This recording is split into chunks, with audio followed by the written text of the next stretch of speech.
Hi friends, welcome to யாஷிகர். நம்மளோட Sun டிவியில் ரொம்பவே சூப்பராக போயிட்டுருக்க ஒரு சீரியல் தான் உங்கள் எல்லாருக்குமே தெரியும்னு நினைக்கிறேன், எதிர்நீச்சல். இந்த சீரியலில் ரீசண்டாக ரொம்பவே சூப்பராக நடிச்சிட்ருக்க நம்ம ஹீரோயின் மதுமிதா.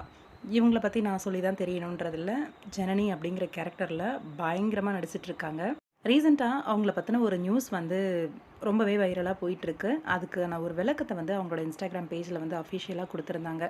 என்ன அப்படின்னா, அவங்க வந்து ரீசெண்டாக தண்ணி அடிச்சுட்டு கார் ஓட்டிட்டு வந்து போலீஸ் வந்து கேட்டதுக்கு போலீஸ் வந்து அடிச்சிட்டாங்க அப்படிங்கிற மாதிரி ஏதோ ஒரு இஷ்யூஸ் போயிட்டுருக்கு போல இருக்குது.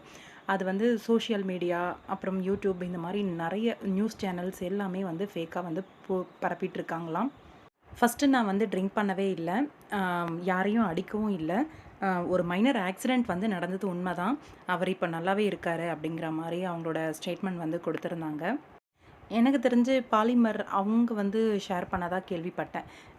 தெரியல ஏன் இப்படி வந்து ஃபேக் நியூஸ், ஆனால் நிறையவே ஃபேக் நியூஸ் வந்து போயிட்டுருக்கு இந்த மாதிரியெல்லாம். இதனால் மதுமிதாவும் ரீசெண்டாக அஃபெக்ட் ஆகிருக்காங்க.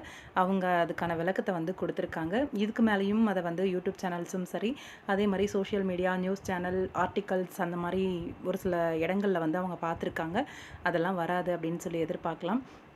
உண்மையாகவே யாராக இருந்தால் என்ன, தண்ணி அடிச்சுட்டு வண்டி ஓட்டியிருக்காங்க அப்படின்னு சொல்கிறதெல்லாம் உண்மையிலேயே அவங்களோட அந்த இமேஜை வந்து ஸ்பாயில் பண்ணுற மாதிரி இருக்குது, வேணும்னே செய்கிற மாதிரி. இனிமேல் இதை செய்ய மாட்டாங்க அப்படின்னு நினைக்கிறேன் அவங்களோட அந்த போஸ்ட்டை பார்த்துட்டு.